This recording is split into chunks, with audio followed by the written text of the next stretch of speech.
লক্ষ্মীপুরে বাণিজ্যিকভাবে রঙিন ফুলকপি ও বাঁধাকপি চাষ করে সফল হয়েছেন কৃষক জামাল। তিনি স্থানীয় বাজারে উচ্চমান পুষ্টিগুণ সমৃদ্ধ এ কপির ভালো ফলন পাচ্ছেন।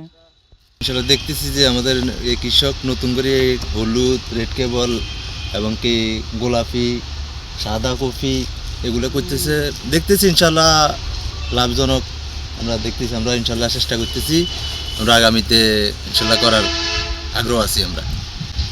কৃষক জামাল বলেন, এ অঞ্চলে আমি রঙিন কপি চাষ করেছি। অনেকেই এসে চাষের বিষয়ে জানতে চাচ্ছেন। বাজারে এ কপি সবার নজর কাড়ে। ২০% জমি আমি ইয়াটা করছিলাম, চাষটা করছি।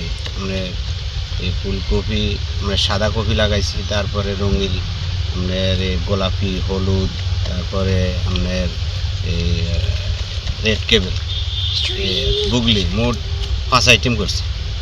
২০% জমি মোটামুটি আল্লাহ দিলে হয়েছে, খারাপ হয় না। আমার মোটামুটি বেচা বিক্রি সাদাটা একটু কম হয়েছে আর কি। তারপরেও এই রঙিলা কপিটার দিকে যায় মোটামুটি একটু টাকা পয়সা মোটামুটি আসতেছে। এই বছর গত বছর থেকে এই বছর মোটামুটি বেচাটা ইনশাল্লাহ বহুত ভালো। লক্ষ্মীপুর সদর উপজেলা কৃষি কর্মকর্তা মোহাম্মদ হাসান ইমাম বলেন, পরীক্ষামূলক কৃষক জামাল পুষ্টিগুণে সমৃদ্ধ রঙিন কপি আবাদ করেছেন। তিনি ভালো দাম পাচ্ছেন। আমরা প্রচারণা চালাচ্ছি, কৃষকদের প্রশিক্ষণ দিচ্ছি, তারা যেন এ সবজি উৎপাদনে আগ্রহী হন। এতে কৃষক অর্থনৈতিকভাবে লাভবান হবেন। কৃষক এতে বাজার মূল্য ভালো পাচ্ছে। আমরা আশা করছি সামনের দিকে এই রঙিন বাঁধাকপি উৎপাদনে অন্যান্য আরও কৃষক এগিয়ে আসবে। আর রঙিন যে শাকসবজিগুলো আছে, বিশেষ করে রঙিন বাঁধাকপি, এগুলো পুষ্টিগুণেও সমৃদ্ধ।